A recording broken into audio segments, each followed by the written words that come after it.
for, so I'm calling the meeting of the Town Services and Outreach Committee of the Town Council for July 17, 2025 to order at 5 minutes after 10 a.m. And note that we have 4 out of 5 members present, constitute a quorum, and we have Superintendent of Public Works, Guilford Mooring, also present to assist in the discussion. This meeting is being conducted via remote means. Members of the public have access to the meeting via Zoom or telephone, and every effort has been made to make sure that there's adequate access to the meeting in real time by technological means. Councilor Ryan is not present, so we actually have full committee membership present. And I just want to remind everybody that this meeting is being recorded, and recording is both visual and by sound, so that if you just so you're aware. That said, I think that the first thing I need to do is a technical matter to assure that all members of the committee can hear me and be heard. So I'll just call on each member to come back and confirm that, and we can confirm their presence too. Bob Hegner. Present. Jennifer Taub. Here. Councilor Lord. Present. And Councilor Ryan. Present. So we do have a full complement of members here, and we want to proceed. I think that the expectation of the meeting is that we're going to focus most of the time on the Heatherstone Road roundabouts, and in a moment what I'm going to propose to do, if the committee agrees, I want to sort of refresh our recollection of what happened, what our recommendation was, and what was we reported to the council a year ago when the council voted to authorize the change to the public way that has been implemented. And so we will, what I'd like to do is just briefly, if the clerk of the council can put it on the screen, show one piece of the committee report that was present. So what you'll see if you look at the screen is that this was when we made the recommendation to the council, and I think that the key paragraph that I wanted to focus on, and remember this is from the committee report that was made that's in June of last year, so that this is what was acted upon, and that I'll let you read it for yourself. I'm not going to read the entire thing, except I wanted to point out that we reported to the council at that time that we had received assurance from Superintendent Mooring that they will be easy to remove if they are determined to not be helpful. And so it is sort of in that context that we have been looking at this, and as a committee we'll have to make a decision today as to what we want to recommend, if anything, to the council. But I wanted to make sure that that was on the screen. Is there any questions or comments about what we recommended a year ago? Seeing no hands from any member, I I think you can take that off the screen. And what I would like to do is focus on public comment. And one of the things that I wanted to point out is that we have had a lot of comment that was made by email and by posting on the council public comment page, which makes it a matter of public record. And that has been, those have been shared with the committee as well as other members of the council. And so that you can assume that the committee has anything that was provided in writing. But I do want to offer the opportunity right at the start of the discussion for additional public comments. So if anybody who would like to be recognized, please raise your hands and we will bring you into the room. And we'll start with John Hyde. Good morning. Can you hear? You're muted right now, so we cannot hear you. All right, there we go. How's that? Much better? That is great. Thank you. Thank you all for having this hearing, and I appreciate your following through on your promise made last year that you would review the roundabouts. They seem to me, as someone who lives in Echo Hill and who used that road to get out to Amherst Road when Gatehouse Road had so many potholes in it. It seems to me that they're really unnecessary. They're kind of dangerous because they're so small and not very visible, especially in the evening. And I don't think they slow traffic down.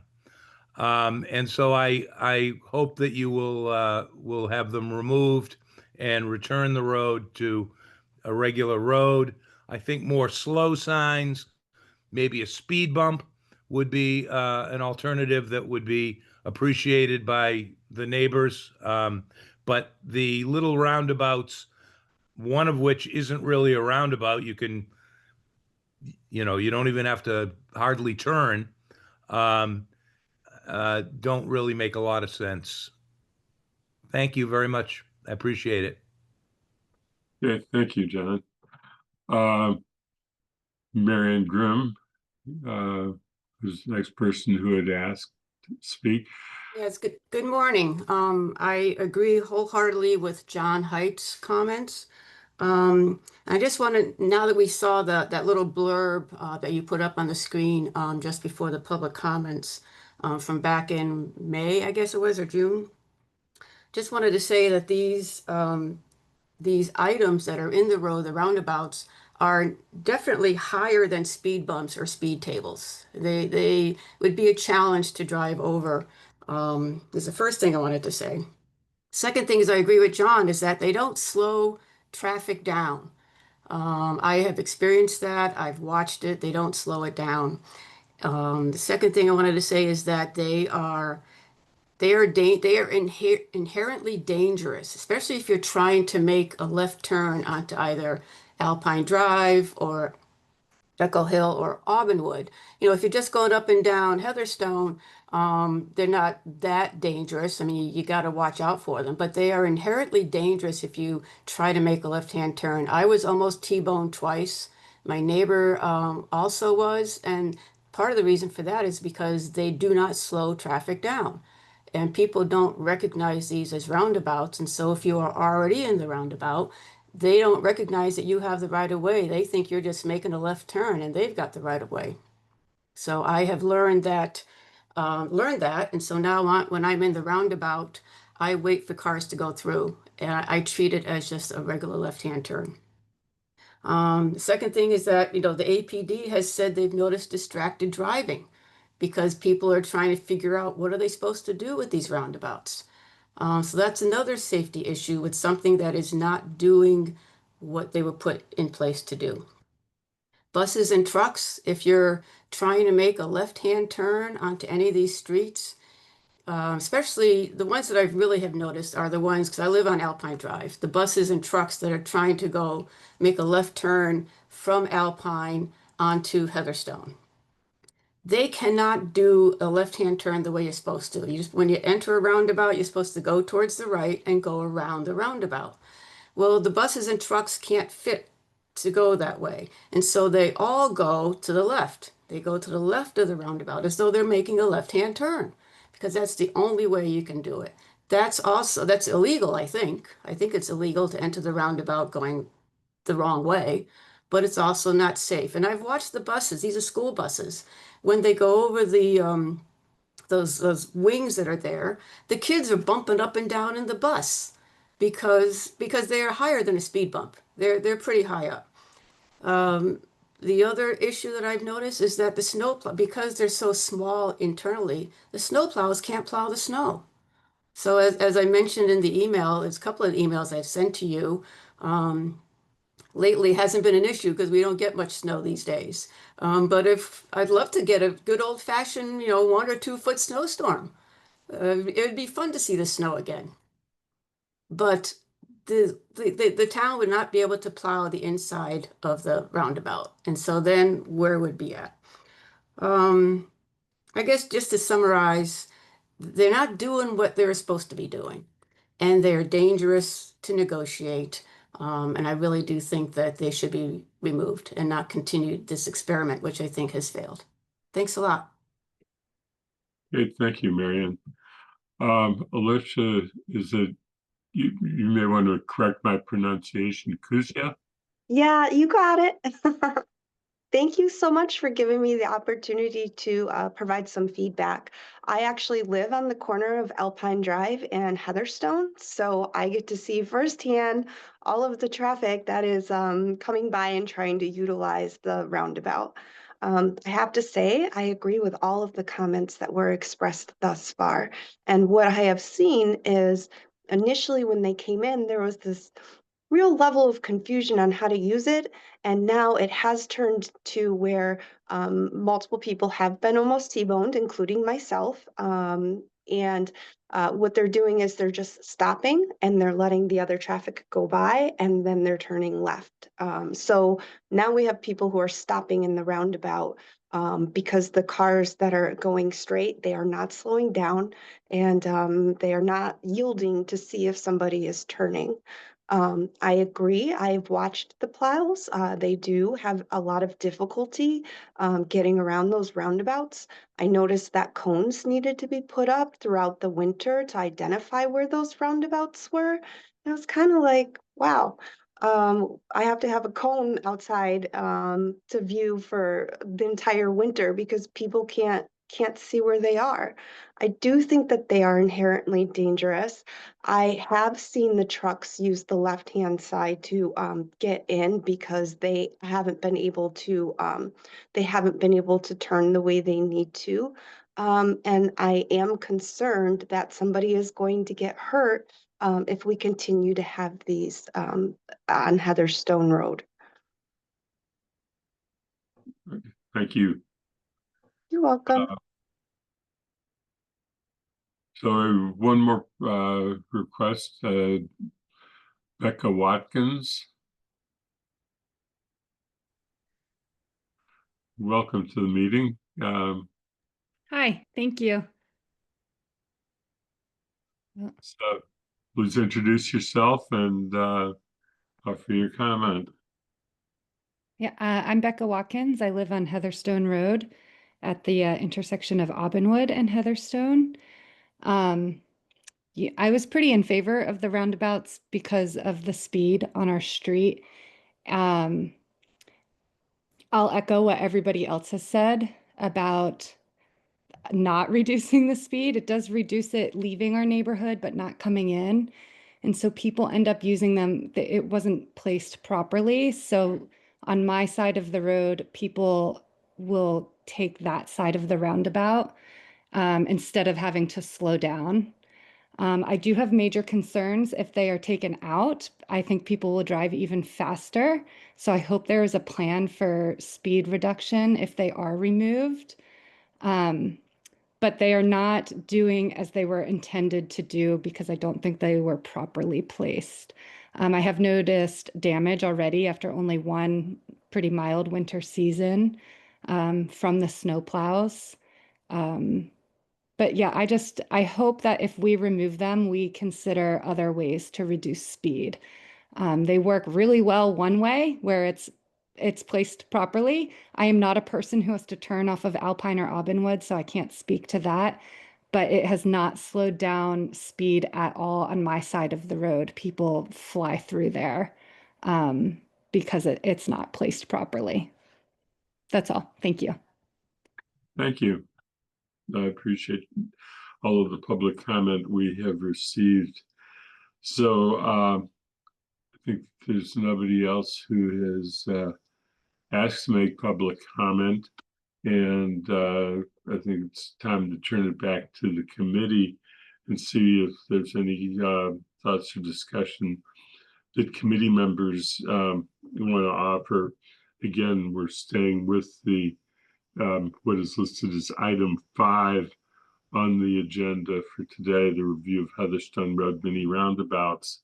And I just, before recognizing Bob, which I will do in just a moment, just want to remind everyone that we're still under the existing policy for town council policy for the public ways, and that my reading of the policy is that this is a decision of the council.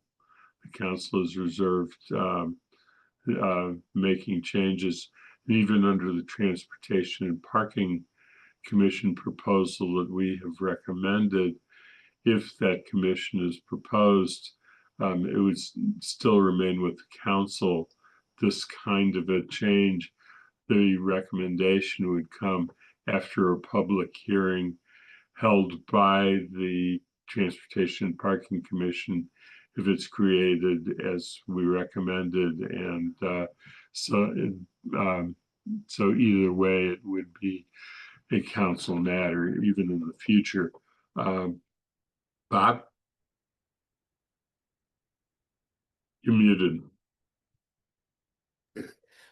Yes, I took a look at, went up to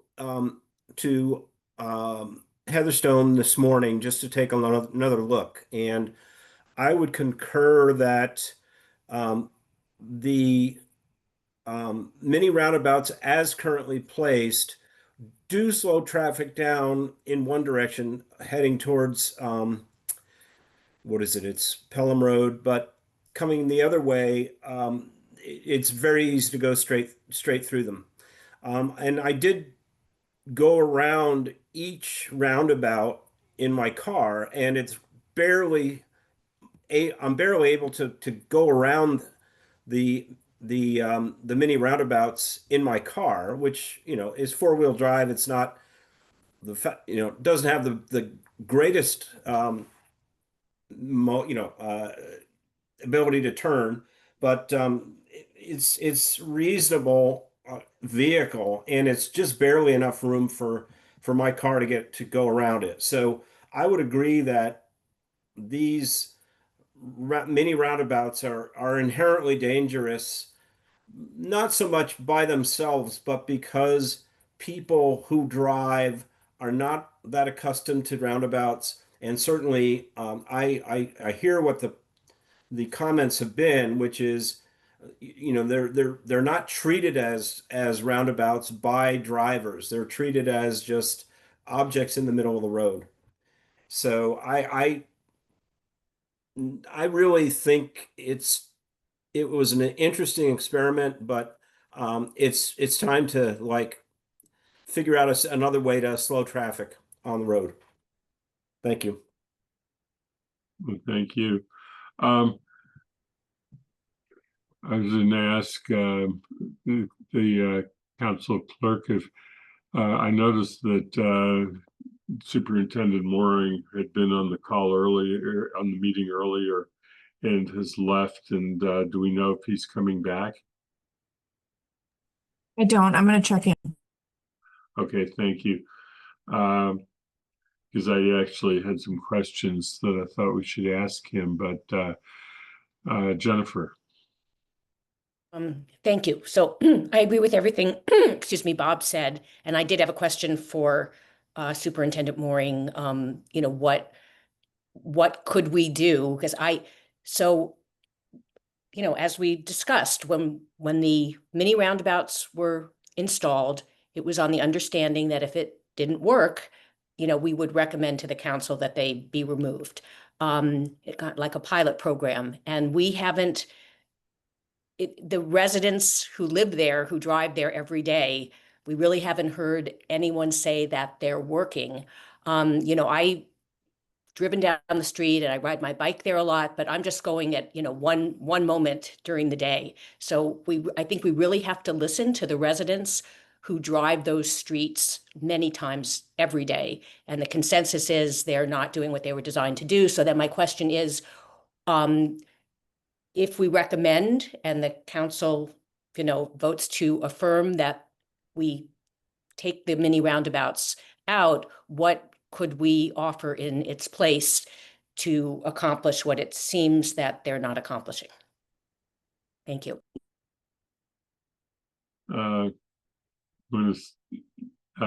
Superintendent Mooring, if you have a response to that.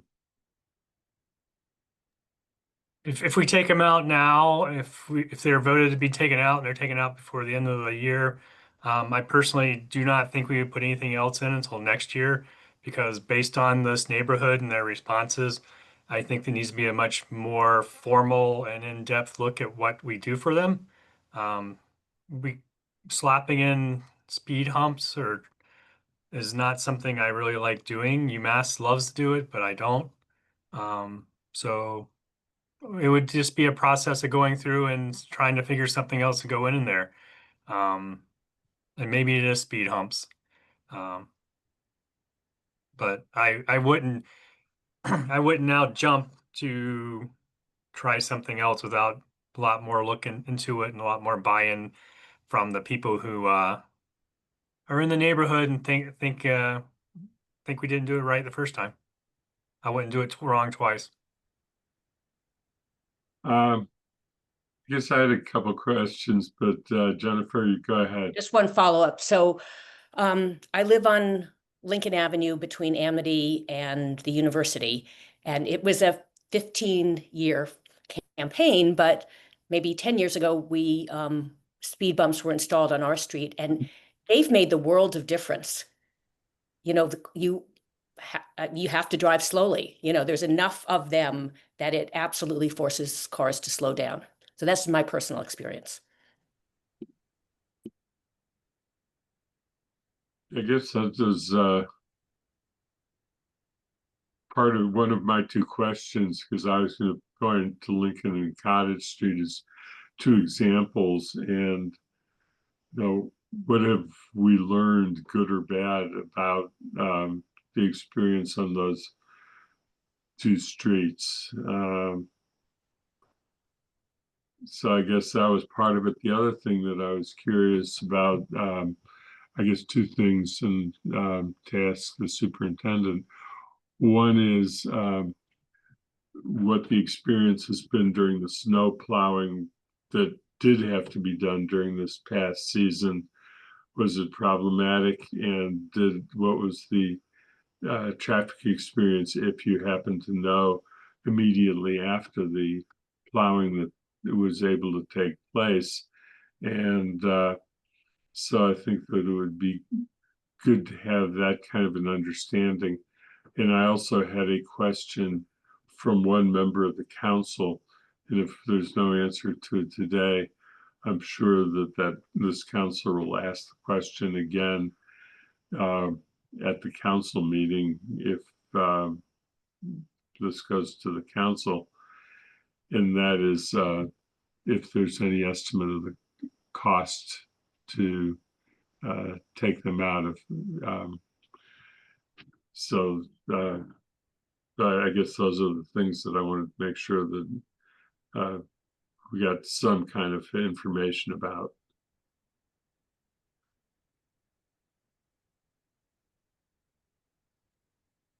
We would have to reach out to the vendor we have right now to get the cost for taking them out. I don't imagine it's going to be a very large cost. And the snowplow experience? Snow plowing went fine. I mean, we have it just requires a driver to do things a little differently, but it's gone fine. Councilor Ryan? So I first want to just acknowledge that this experiment was a noble one. I want to recognize Guilford and staff for trying to come up with solutions to a problem that everyone complains about, but when then you do something, then they complain again. Everyone's worried about speed. Everyone wants people to slow down, and that's something that is a top priority. And this was placed here, this experiment was done as an attempt to address that. We can talk in a minute about whether it was successful or not, but I think that it was an appropriate and noble effort. It seems that basically, if you want to slow people down, there are two viable strategies. Putting up signs doesn't have much effect. I mean, we do it, and that's fine, but bottom line is either enforcement, and we don't have the bodies for that, or you make physical changes to the streetscape. And so that's what this was. This is a physical change, forcing drivers to slow down. And speed bumps also do that, various other ways, but essentially, that's the only other viable strategy. If you, maybe two of them in combination, but essentially enforcement and physical change to the streetscape. So this is what was done, and I think we've heard a lot of concerns about it, and they seem to be mounting. For me, perhaps the biggest one, or the first one, is that people don't recognize the right of way. They don't view it as a roundabout. And whether that would change. So I'm hoping Guilford won't give up on this. I hope that maybe we can try this again somewhere else. But that problem will probably still remain. If they're this small, do drivers have enough understanding? They seem to just view it as an inconvenience, and they don't give right of way to the people in the roundabout. So that's a serious concern. The use of, because they're so small, trucks, buses, well, trucks particularly, and some drivers just make a left turn. They don't even bother with the roundabout, and that obviously is dangerous behavior. So I guess I just want to acknowledge that I appreciate that this was done. I hope it isn't, we don't ever not do it again. I hope we can learn from it. But I do see that there's a fair number of concerns that it's hard to say, well, we should just keep it as it is. Appreciate your comments, and I would say the same thing, that I appreciated Superintendent Mooring and Mr. Skeels having recommended something different to try. It apparently has been used elsewhere. We did ask that question last year. There was no opportunity to go and look at another area that had this kind of construction. I don't know if the ones that have been successful have a little bit more of a diameter to them. I think that we're faced with, we were trying to do it without having to do any land taking, and they had to be very small. And I think we've learned a lot, and but now we've got to make a decision, and ultimately the council has to make a decision as to whether a change ought to be made. Jennifer. Yes, I agree. We appreciate Superintendent Mooring and his staff, that this was probably perhaps the only solution to try that could be implemented, quickly. Speed bumps take longer, and they're a larger budget line item cost. But I just want to respond. I don't think that the residents are complaining. They're offering feedback. They're telling us that it actually feels less safe than it did without the mini roundabouts because drivers don't know how to negotiate them. So that some drivers are finding they have to stop in the middle of a roundabout because traffic coming, towards them is, or I guess coming sort of in a perpendicular direction. If those cars aren't allowing them to finish going through the roundabout, it's a more dangerous situation than before the mini roundabouts were there. So I just want to say I appreciate the feedback from the residents because they know what's going on the ground. And again, I would just put in my sort of plug for speed bumps, if that, I don't know how long-term a solution that could be, if that's something that could be in the next budget year, or if we have the funds now. But on a, I would compare Lincoln to Heatherstone. They're streets that go from, one through street, Route 9 to Pelham Road, just like Amity and Massachusetts Avenue, that cars go, when you can go down a long street like that, cars go very quickly, and the speed bumps have, just changed life on our street. And I think they could do the same on Heatherstone. Thank you.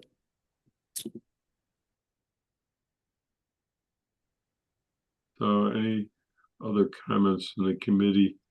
I do note that at District 2 meetings, there were some people who did come forward and say that they thought that they were helpful in reducing speed and did not address the issues. So we have had a little bit of comment the other way, but it was as this process, as our discussion has come forward, I don't know that anybody has come in to advocate since the committee has started this process. I think that we have several choices to make as a committee, and I have no recommendation to the committee. I just want to try and see if there's agreement. One is we could choose to make no recommendation, but report to the council and let the council just decide whether it wants to act based upon information we've gathered. The alternative is that we could make a recommendation one way or the other. And I think that any of them would be appropriate. I don't know if there's any other alternatives that we have as a procedural matter on how to go forward from here. I think if we end up reporting, I think it's pretty likely that there will be a motion that's going to be made at the council meeting. So it will end up being a council action, whether we recommend it to be a council action or not. Jennifer. I mean, I think we should make a recommendation. This committee has delved into it more than, the rest of the council. So I think they would be looking to us for a recommendation. So I think that that it's, the responsibility of this committee to make a recommendation. That would be my recommendation. Bob? Yeah, I agree. We should make a recommendation. I'd like to put one out there, which is to leave the mini roundabouts in place and then have Guilford's team really look at alternatives so that we keep the structures as they are. They're not perfect. They're dangerous in certain ways, but they do some job in slowing traffic. It might be not a good idea to just take them all out completely and just, have the, people with a freshly paved surface just able to go whatever, they'll just tear through it. I know that from my experience in my neighborhood. So that's a thought. People may not want to do that, but I do think that having the structures there does slow things down to some extent, although I agree it creates some dangers. Jennifer?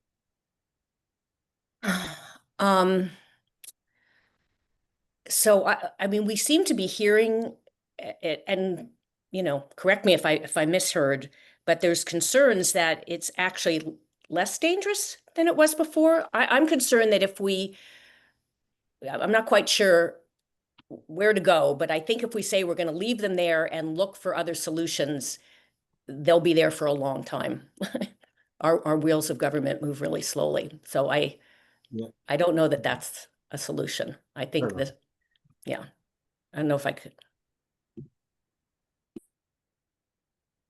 Councilor Ryan? They don't seem to be working as designed from a fair amount of testimony and from some of our own experiences driving it because of the size and so forth. So they don't seem to be working as designed. It seems to be somewhat subjective as to whether they're slowing speeds down or not. Some residents say definitely it's had no impact. A few have said that they felt it slowed. The police felt that it slowed, but we're getting conflicting information on that. It does seem to create some real dangers. And again, we've had testimony to that effect. I've heard that not just from people today, but from others who I've spoken to about nearly being T-boned, about the people not respecting the roundabout right away. The fact that left turns, essentially people just turn right in front of the roundabout. I can live with the fact of the bump and, maybe buses, and so on, but it does seem to be creating some hazards that weren't there before. And if there were some obvious benefit, I mean, if we had clear evidence that traffic was really slowing down, but there doesn't seem to be any evidence to that effect. And there does seem to be some evidence, anecdotal, I agree, but that it's creating dangers. People are confused. Some people just ignore it. So I hear Bob's thought, but I'm thinking at this point, as Jennifer said, if we wait, it'll be there through the winter again. And I guess I'd like to hear from the rest of you why you think, in terms of Bob's suggestion, why should we keep it, given what we're hearing and what we've seen when we've driven through it ourselves. What's the advantage here? I'm having trouble seeing what the advantage is to keeping them. I'm going to recognize Jennifer, and I'm going to be offline for a moment, and George, keep the conversation going. I won't be but a moment away. Oh, Jennifer, go for it. yeah, Jennifer. I would support a motion to vote to recommend that the mini roundabouts be taken out. I think that's also a commitment we made to the residents, that if it didn't work, we would change it. So I think we should make a recommendation one way or the other, and I would support them being taken out before the winter, because it does sound like the situation may actually be less safe than it was before. Jennifer, do you want to make that motion now, or do you want to hold off and I'll recognize? Well, should we Bob? wait till Andy gets back? I guess there's enough of us. No, we can certainly wait. Bob, go ahead. Yeah, I would support that that recommendation to remove them. I was just trying to have something in place. I thought it was better than nothing, but I agree that it creates hazards that weren't there before, and that probably isn't such a good idea. So I was just trying to leave something in place to slow people down in the interim. But I agree with Jennifer that it might take 2 or 3 years before we get around to putting something else in. And if we take them out, it would make it very clear to people that we have to do something soon. And that would move the town to move more quickly, I think. So Andy, we've been continuing the discussion. We do not have a motion yet. I don't know if Councilor Lord would like to weigh in here. What I think what I'm hearing at the moment is a sense that it might make sense to have them, to recommend that they be removed. But no motion has been made to that effect. And we've heard from 4 of us, but so that's where we're at. So do you have a motion, or?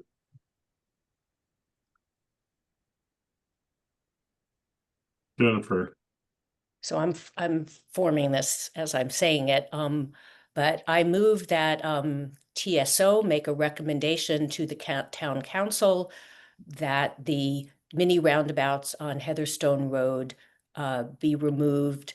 That, so that's the motion. And then we would provide a report with the context that this was really they were installed as a pilot program, and that based on feedback from many different, certainly from the residents, that it seems, not to be slowing down traffic as intended. So anyway, the motion is that we would make a recommendation to the council to uninstall the mini roundabouts on Heatherstone Road. Is there a second to the motion?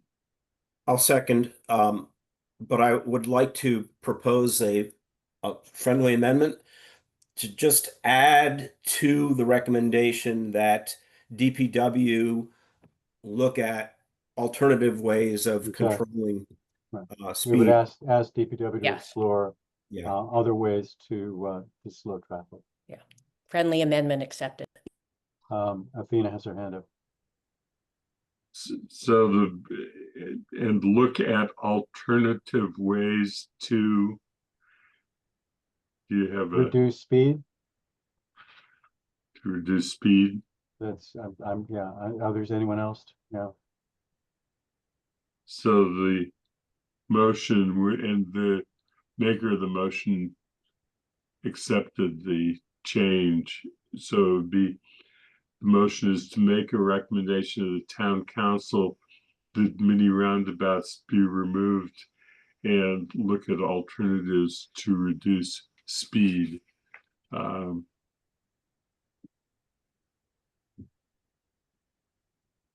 Okay, Athena, I see that you have something to offer. Yes, thank you. We discussed this at agenda setting yesterday and agreed that it wouldn't be on the agenda for Monday. It would just be part of the TSO report for Monday. And that that would give our DPW staff some time to write a memo discussing the implications and alternatives in terms of cost of removal and speed reducing, traffic calming alternatives and so on. So we would just schedule that for potentially August 18, depending on when things are ready. Okay, thank you. That's Councilor Ryan. Oh, and Go with- sorry, go just one more quick thing. That would give you a little bit more time to do the written TSO report as well, if you wanted to do a verbal update and then have a more comprehensive report at the next meeting. That works. Always appreciate it. So Councilor Ryan, you had your hand up and then take it down. I think the only question that I would have is to the motion as we've framed it is, and look at alternatives to reduce speed. There's nothing about trying to move this process along at the most expeditious, practical speed. I think that it was been referred to that we don't want this to take a long period of time, because we do think that speed along the street will become an issue, and it should not be ignored. Councilor Ryan? I think Guilford Doe makes a good point that whatever is done, and say speed bumps, is going to require a fair amount of outreach and conversation with the residents. So that's not something that can happen quickly. It's just, hopefully it won't be 15 years. That would be unfortunate, and hopefully it wouldn't be, hopefully a year or so, but I think it's going to take some time. There's going to need to be a conversation with residents. We may find out that some of them feel like they just don't want speed bumps. So I'm not sure putting anything in about, speeding this up is really appropriate. It's going to take what it takes. It's not something that happens overnight. No, I didn't think that it would. I was more just not wanting it to be delayed unnecessarily. Yeah, and it's a good question, actually, how it would take place. I mean, what happens? Does it, where does it come from? And Jennifer probably can speak to this with some authority, but where, is it the residents gathering a petition? Is it DPW? Are we asking DPW to look at particularly the Heatherstone Road? I'm not sure we have that authority. So I guess the question is, for something like this, what actually is the process? How does it happen?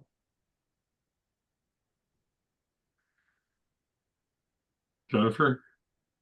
Yeah, so on Lincoln, it was town meeting days. Right. So it was the residents advocating, and it ultimately, the resident, Guilford came to a resident meeting, and I think that was, many years, but it was the residents, and I think now that we have town council, if it was my district, I think that the district representatives could work with the residents and the Department of Public Works. Mhm. But it came from the residents to DPW. And the new body that we are in the process of hoping to create, Andy, you mentioned this at the top of the meeting. In the end, this is still a decision for the council, but if it goes the way we are proposing, the actual public meeting and recommendation would be done through the TPC, and then it comes to the council for a final vote. So assuming TPC is created, it would be basically somehow appealing to them, or whatever procedure is created by TPC. Residents, perhaps working in concert with their reps, would bring it to TPC. There would be, hopefully it would get on their agenda, and then it would start from there. So good. I mean, it gives me some idea. And I think that's something that can be done within the next year or so, or maybe even, within a year. But I agree with you, Andy, that your thought is we don't want this just to fall by the wayside. I mean, we certainly want to advise the council that in removing them, that there is going to be a period of time. I mean, the other thing is budget, and we probably need to get an estimation at some point as to what it would cost to install speed bumps, so we understand. I think that we all know what the state of the roads is in town, and we know what Mr. Skeels reported to this committee earlier this year, which, if my recollection is correct, that the town, in addition to Chapter 90 funds, needs to commit $3 million a year for road repair, just to maintain the status and to actually lead to improvements. That it needs to move to a $5 million number in addition to the amount that we get for Chapter 90. And those are significant sums of money in a competitive atmosphere for the amount that needs to be done.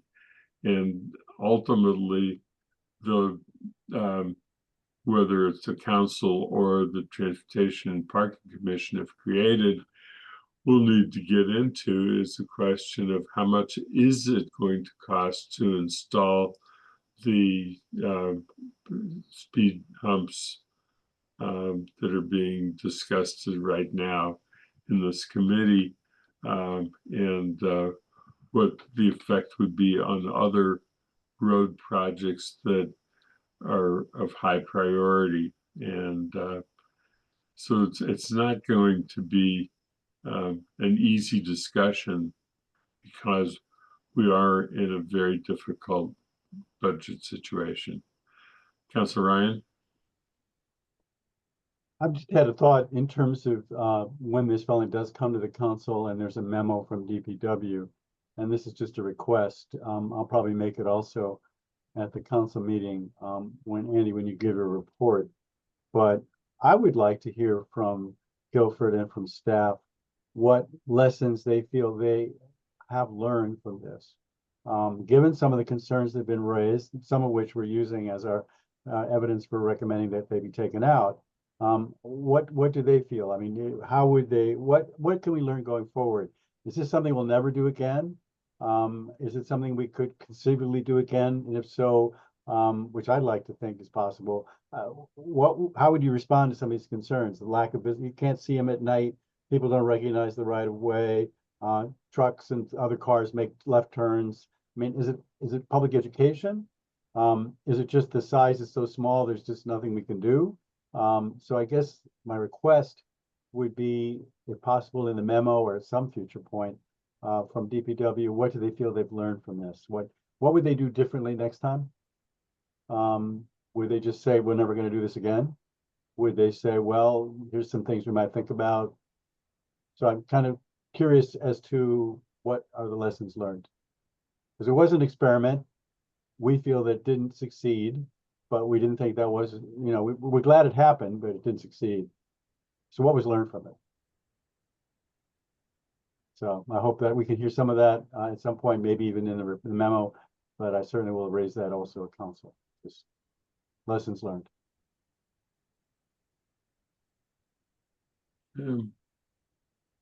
I think that we're getting to the point where I'm probably going to call for a vote fairly quickly on the motion that's on the floor. Just generally my observations about what has happened is that we have done a lot with roundabouts at major intersections, and I think that they've been very successful. I think when you go through Pomeroy and West Street, for example, or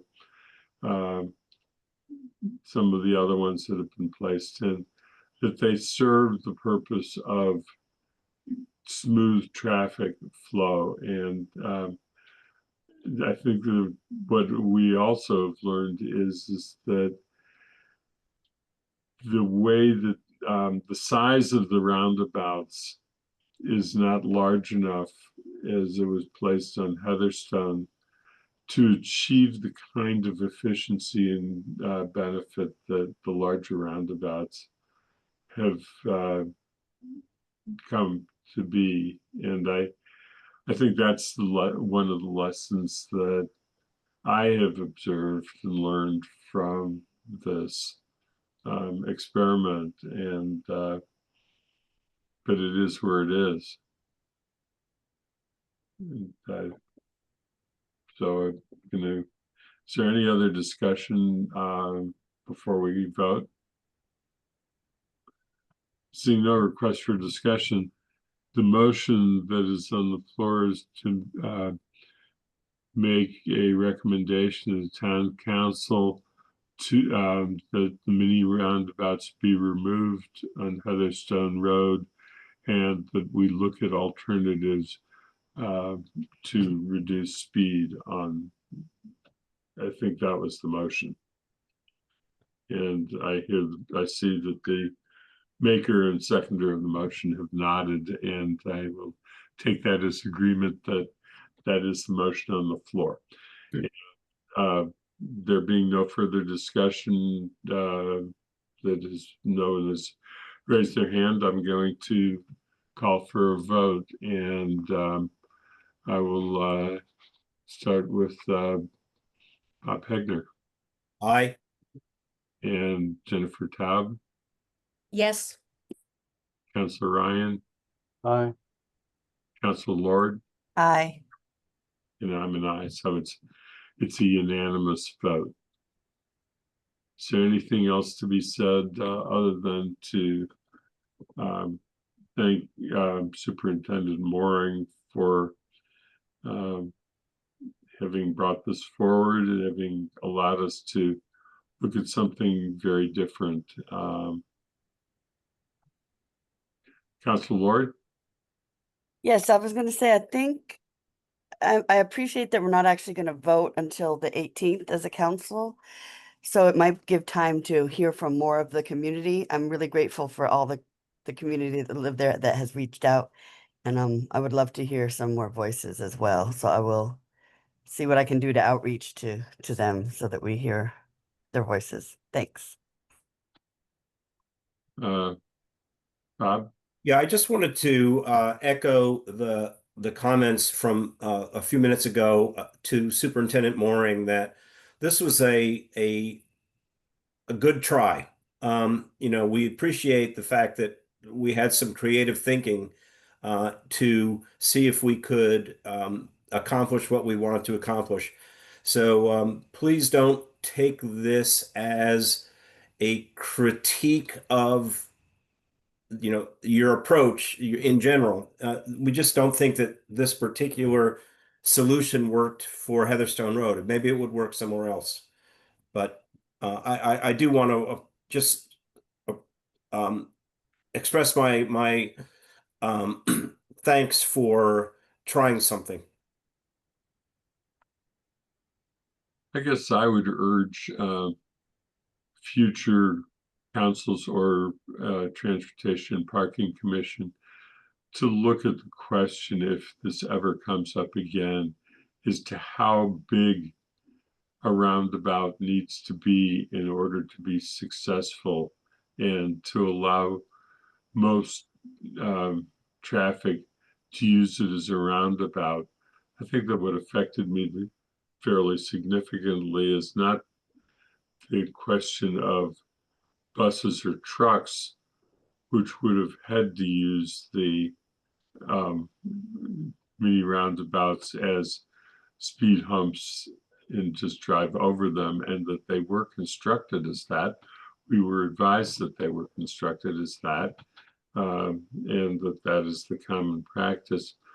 But it was the fact that there was large numbers of people who were driving passenger vehicles who didn't know how to use that or found it impossible to use it effectively. And that was, I think, that what has swayed me in most strongly, that we making the right recommendation. Is there anything else to be said on this particular topic?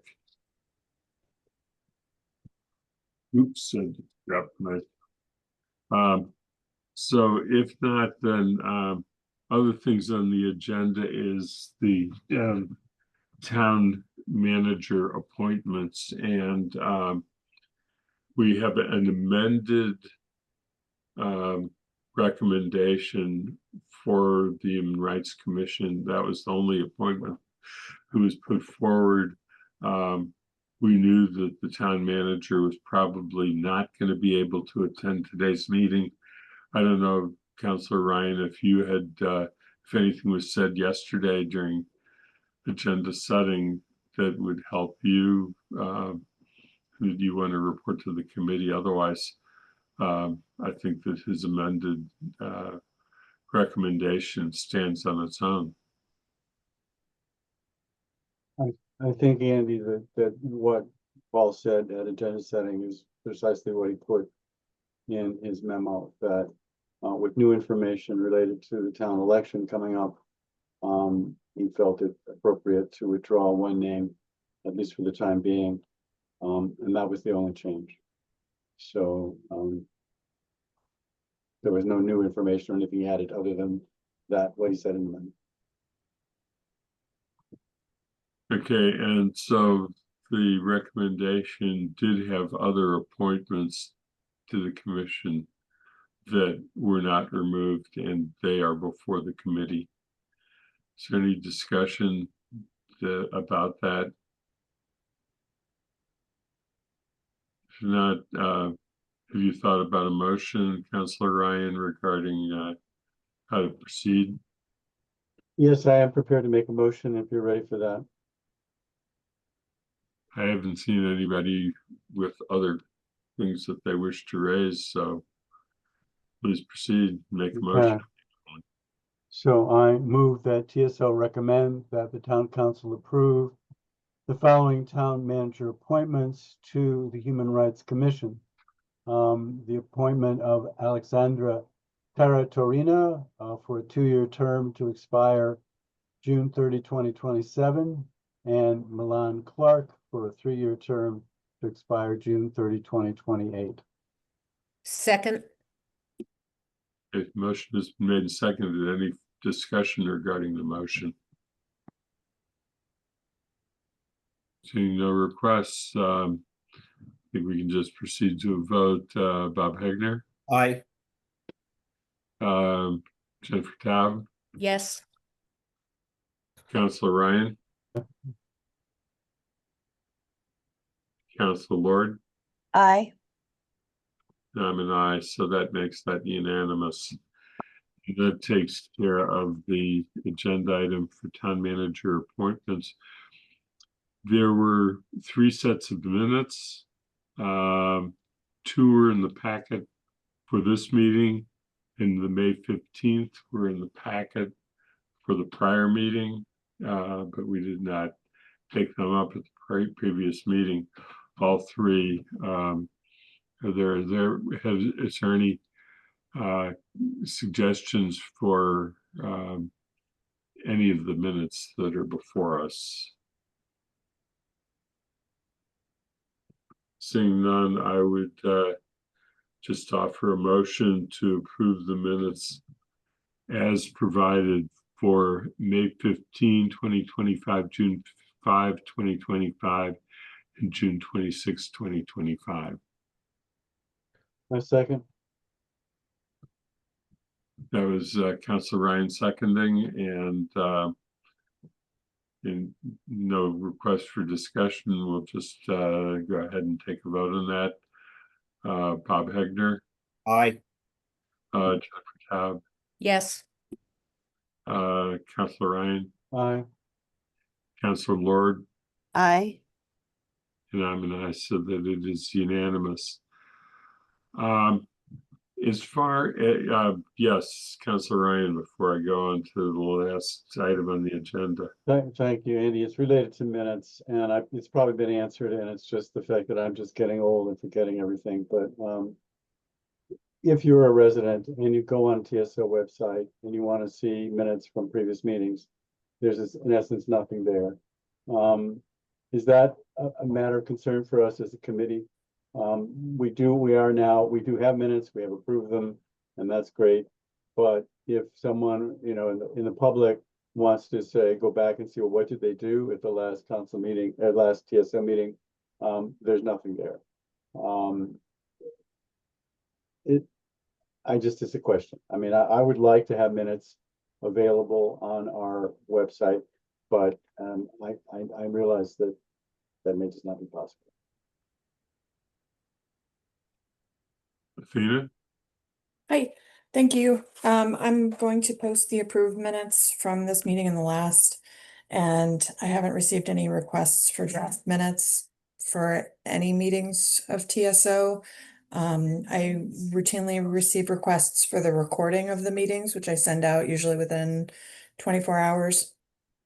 And if there were requests for draft minutes, we would provide those in a timely fashion. So Athena, you've answered this, if I may, but in essence, we're not under any requirement to put the minutes on our website. We're required to have minutes and have them approved. But it basically, if a constituent asks me or someone asks me about it, I would say all you need to do is make a request and the minutes will be provided. What is if you could just summarize again for me, I'm sorry, what the sort of policy is, that we're not required to have them, but if people ask for them, we provide them. Open meeting law requires that the committee approve minutes in a timely fashion, usually within 3 months or a certain number of meetings that I can't recall off the top of my head. There's no requirement to post them online. Okay. So that practice is over and above what's required by the open meeting law, but I agree that it's a good and transparent practice, and we try to achieve that with all committees. So I will do my best to No, I keep it up understand. for TS. Okay. All right. Thank you. Anything else on the subject? Minutes. Then the last item that was of a substantive nature, I don't think we have much to talk about today, but I did want to at least talk about what the committee thinks the process should be going forward to consider the question of the public urination bylaw proposal that we discussed at the last meeting. As all the members of the committee know, and for any members of the public who are watching, Chief Ting identified a number of communities in Massachusetts that have some sort of bylaw, and the sponsor of the bylaw proposal, Councilor Haneke, had come up with at least one additional one. And so what I did was that in today's packet for council, for this committee, all of the bylaws and ordinances that have been identified, I was able to locate on the websites of the various municipalities, and I have placed them all in the packet. It seemed that some were more instructive for our discussion that we had at the last meeting than others. There were some like Fall River that had very specific purposes that were somewhat different from ours, and there were some like East Hampton that was actually much closer to what was being raised by Chief Ting at the last meeting. The chief is not available for today's meeting, and I didn't think we would have time to spend much time on it. But my thought is that we need to move into a process now of making some decisions, or at least beginning to frame what it is that we expect out of a bylaw if we're going to go forward, and what the issues might be, and take that up at possibly our next meeting. But I think that it would be helpful to have the chief or a designee from the department available during that meeting. Thoughts, Councilor Ryan?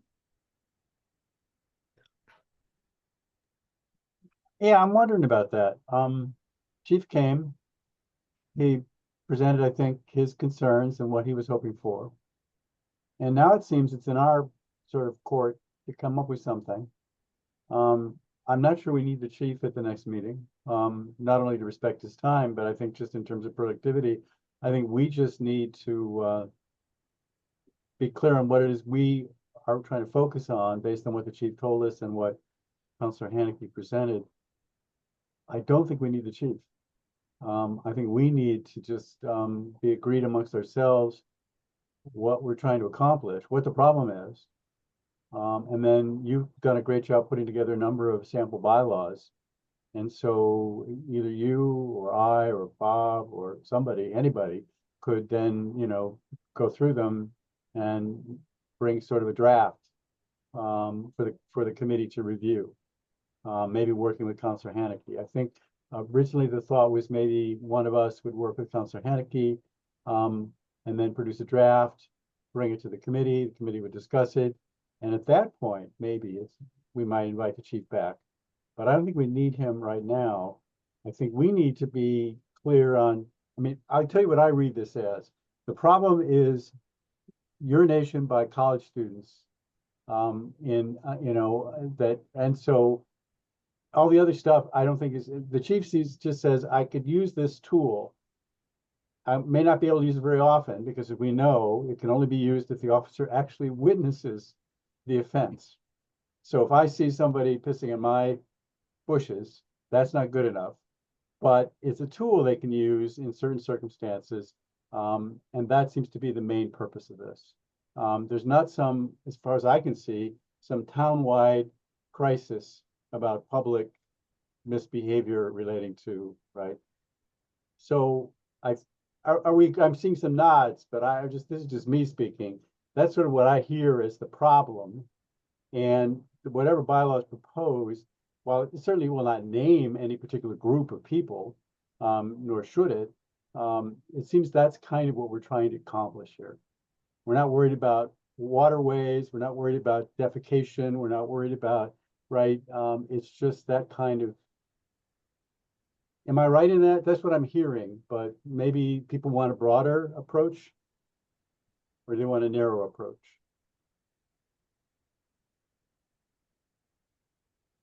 Bob? Well, I do think in addition to the college students, there is an issue with some of the unhoused population using, just going to the bathroom in Bang's garage, public spaces. So I do think it's a little bit broader than that. But the unhoused, I think we should deal with maybe using CRESS or using some other tool than just having the police show up and issuing $300 ticket. What I looked through the other bylaws, and what struck me that we have to decide is, do we want a separate bylaw for public urination and defecation, or do we want to bring it into a broader, bylaw for nuisances that we sort of have worked on a nuisance property, but we haven't really worked on nuisance in general. I noticed that some of the jurisdictions that have one really built it for nuisances, and they included more than just urination in their bylaw. So I think we have to decide whether we want it to be more inclusive or just focus narrowly. The other thing I noticed was some of them had fines of $5,000, which seemed really high. Others, they sort of had a graduated, like $50 for the first offense, up to like $300 for multiple offenses. And I think we should think about the fine, if you will, maybe make it not a 300 for every instance, but more. First offense is a certain amount, second offense, etc. So I think we should think about whether we want to do that or not. That seems to me to be whether the decisions we need to think about. Jennifer?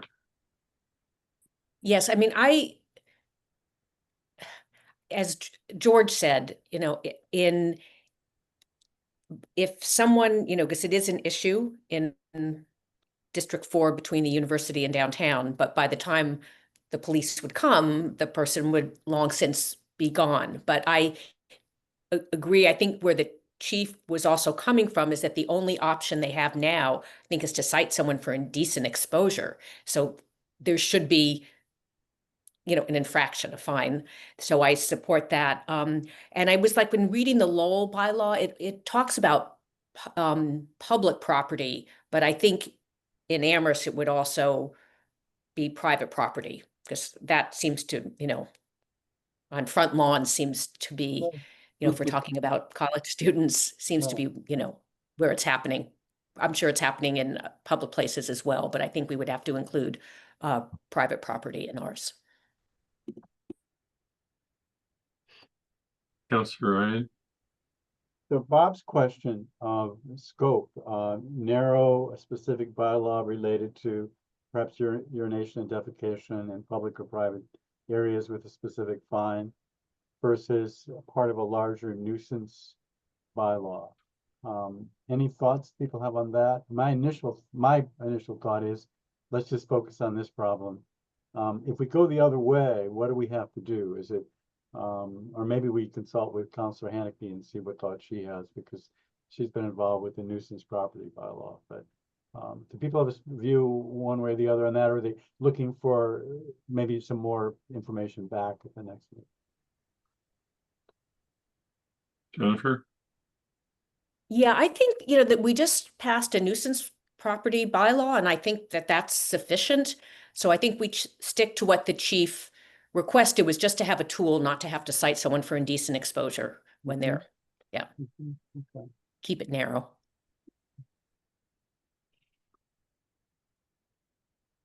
I have to go back and look at the nuisance bylaw that we currently have, the nuisance house bylaw.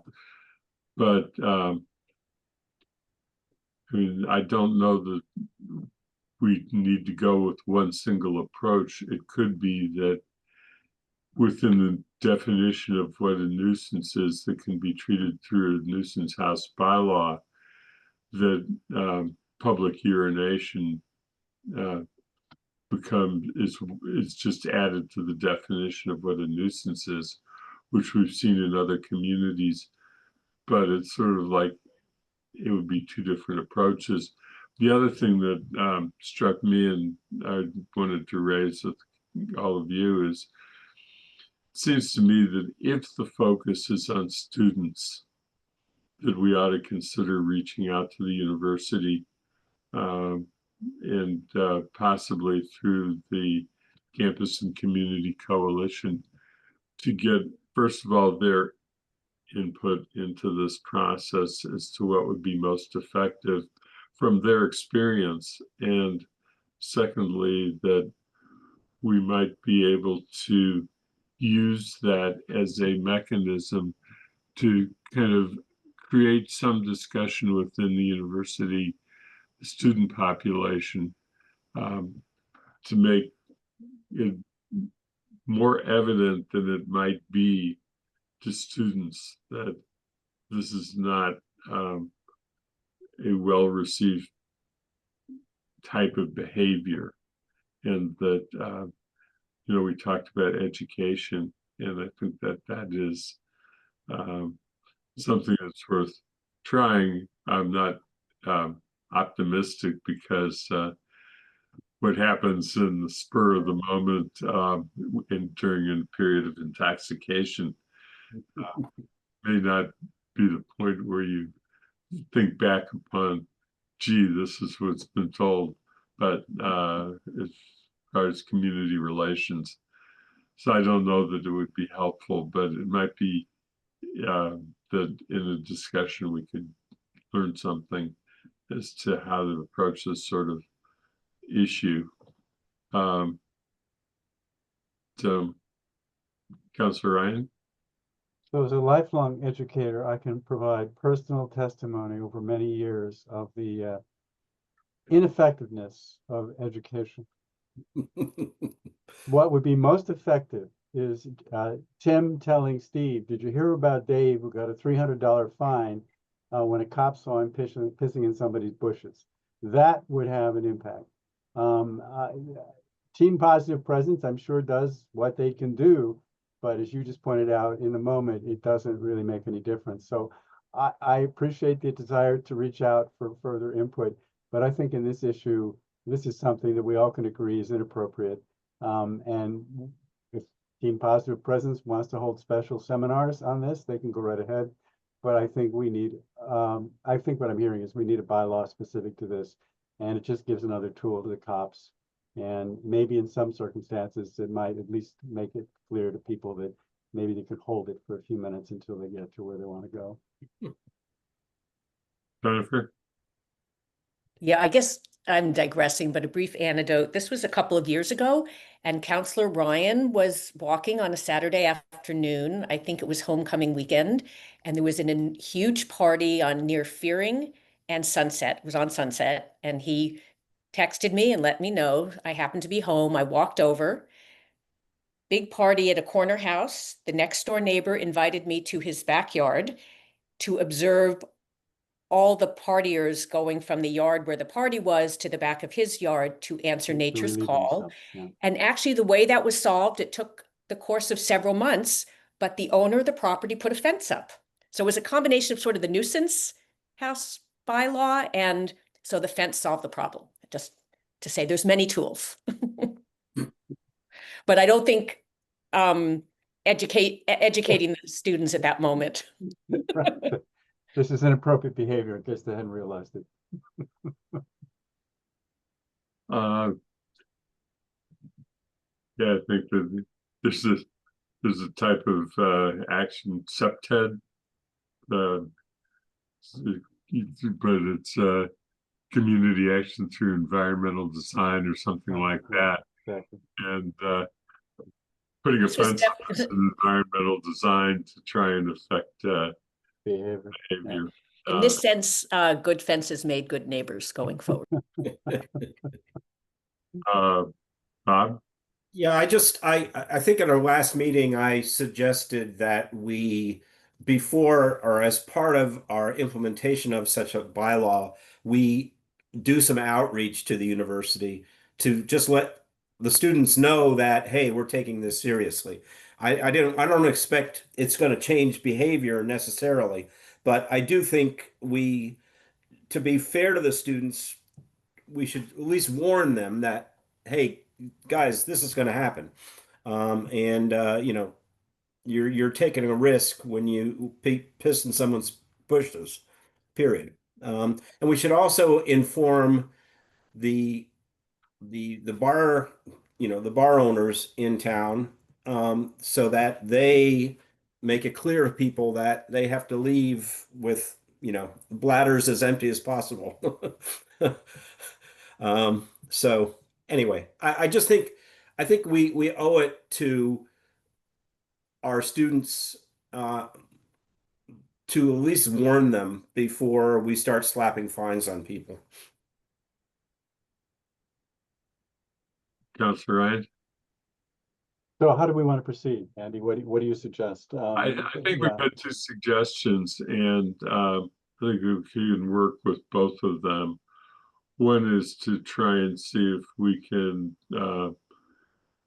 get a small, essentially, one person from the committee working with appropriate people to try and come up with a draft to work with. And we don't want to create a subcommittee because that creates all of the problems of subcommittees having to post notices and have public meetings. So we really want to just turn it over to an individual member of the committee to consult whoever they deem is appropriate and come back to us. That would be the easiest way to go about doing it. And if the thing has any comments on that.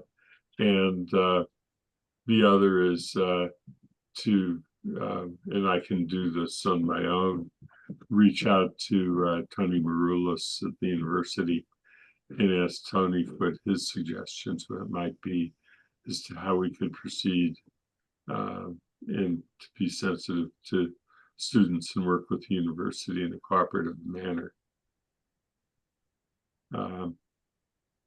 So Andy, when this comes back to us on an agenda, either a next meeting or some future meeting, you would expect that there would be a draft for us to discuss, or would it be more people just reporting what they've learned? I kind of would like us to, when we take this up again, I'd like to have something concrete to look at and chew on. I don't think we need any more, this is me speaking, I don't think we need any more input from the chief or from the university or from anybody else. I think we need just to craft a draft document for us to then look at. Do people feel that way, or do they feel like we maybe do need some more input and discussion? And if we do need a draft document, who wants to step forward to do that?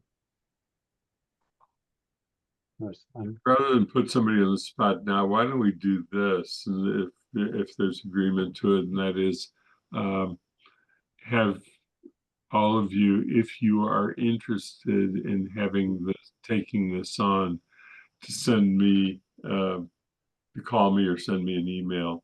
Let me know about your interest, and that'll give you a chance to think about it. We'll try and move this along before our next meeting. Yeah, just try to get somebody to start working on it, and I will try my best to get a hold of Tony. Jennifer? Yeah, maybe we could, you might also speak with Counselor Hannicky. I mean, Yeah. she's really good at writing these up. I'm just thinking she could Would you do expect it this faster than any individual? of Yeah. us. Would you expect this individual to reach out to her and work with her, or would you want them to work all by themselves? What's her role? I guess my question is, what's her role in this, if any? I Yeah, mean, she's made the proposal. Right. So it would seem that whoever it is from our committee should talk and perhaps work with her and then bring that back to us. yeah, she might want to come to that if she can. If it's Counselor Well, I think Hannicky initially, might want to just be at the creating a meeting draft, too. yeah, right, Yeah. is working with her to create a draft. Is that permissible? Is that okay? I mean, she's not on our committee, so it's not a subcommittee. And so just have one of us talk to her and work with her.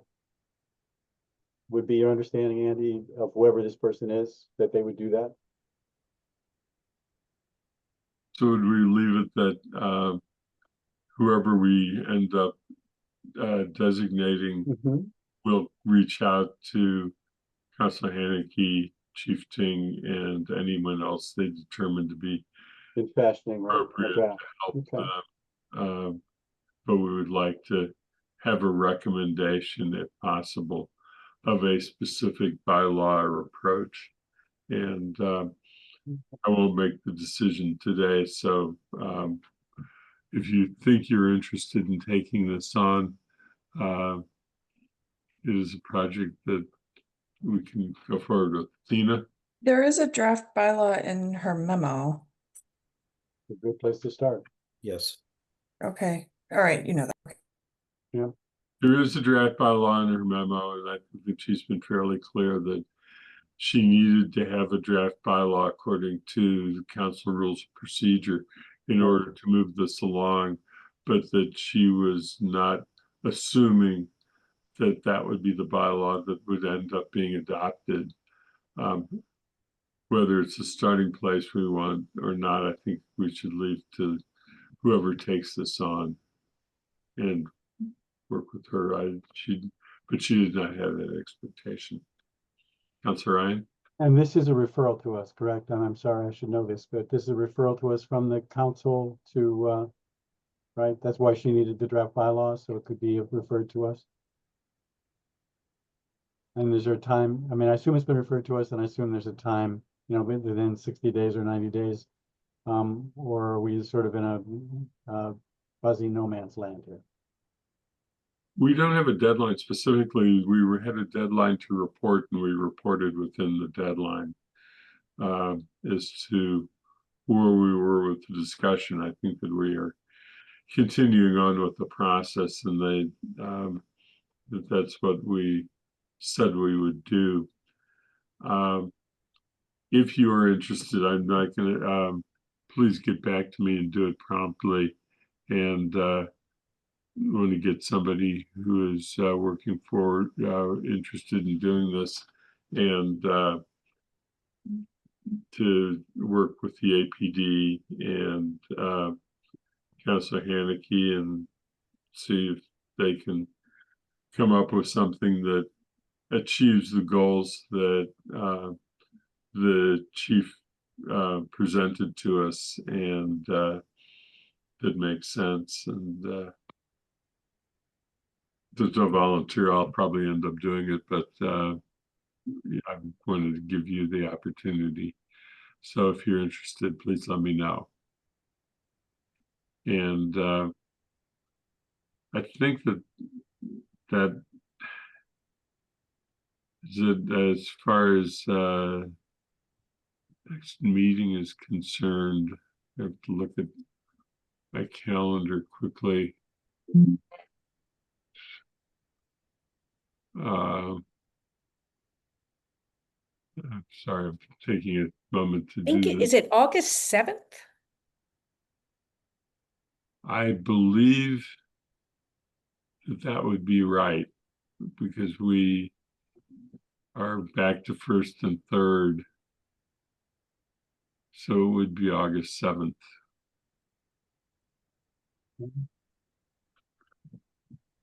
I have that. Yep, that's it. So is there any other,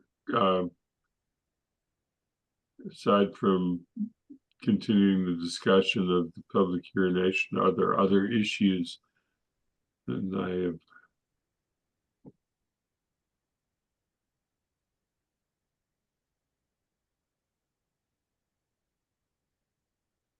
Let me know if you have other issues. I'll leave it at that if nobody's going to bring that forward today. Final question that's not in on the agenda, but not anticipated. I just thought about it, which is Athena. Do we have any indication as to when GOL will be taking up the TPC discussion? And I had understood that they were waiting for a response from KP Law. Is there any indication as to what's happening there? We received an initial response from KP Law regarding that one question about public hearings for, public hearings, yes, for, polls. Hearings, and- yeah. Yeah, and the attorney's opinion was that the council can designate a board or committee to hold hearings on its behalf, but the ultimate decision rests with the council. And so I'm not sure if TSO wants to weigh in on that, knowing with that information, if they want to let GOL know if there's a preference between recommending the TPC hold those hearings with a recommendation to the council, or if the council retains the whole thing. But GOL is still waiting for the full review of the TSO recommended charge and changes to the policy on public ways. GOL's next meeting is August 12th. Thank you, Athena. George, Councilor Ryan. I would think, based on our discussions to date, that we would very much prefer, given the attorney's opinion, that the council designate the hearings to TPC. And then they would just make a recommendation to the council. Right from the get-go, people said, boy, these poll hearings, why are we doing this?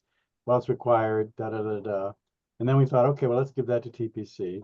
And then they said, oh, no, you can't do that. Well, now it says you can.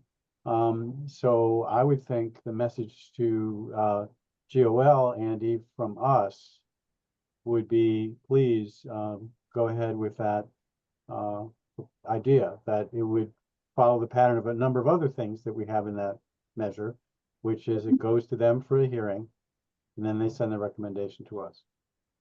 And then it would go on consent in most cases. And if there were some issue, someone would take it off consent. But it would save us some time, and there still would be a public forum for people to, if they had concerns, to raise them.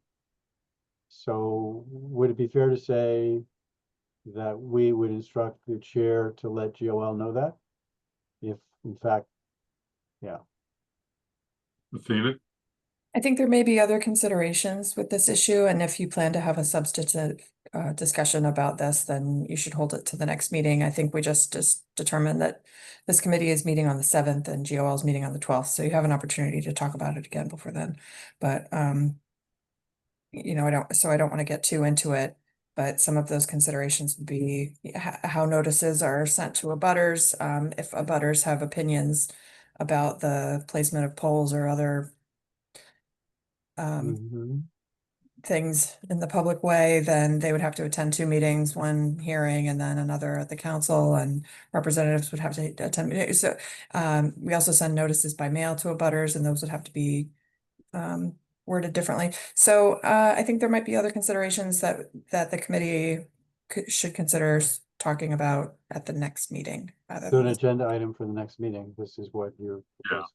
Okay. I think I agree with that.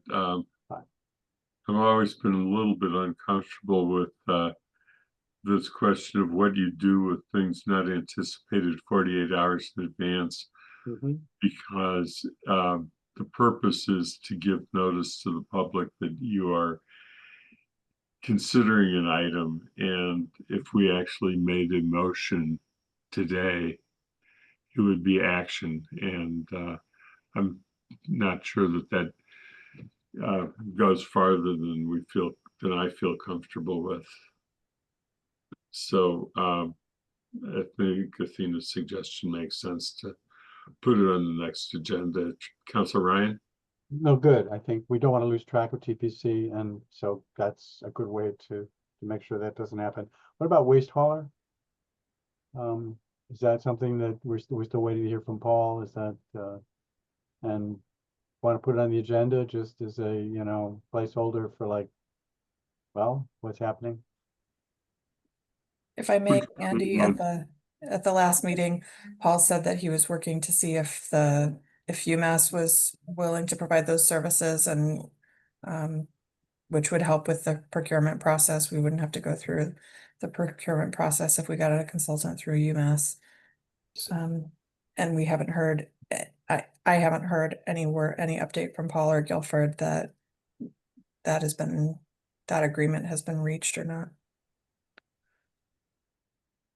That's my recollection, is that at this point, we're waiting to hear back from Paul. We could put it on the agenda as a placeholder. I would urge that personally. Yes, even if it turns out to be, you know, we don't know. I think we should keep it. We'd like to have this move forward. Okay. I think there's agreement on that. So I don't think that there's anything else that I can think of that we need to do today.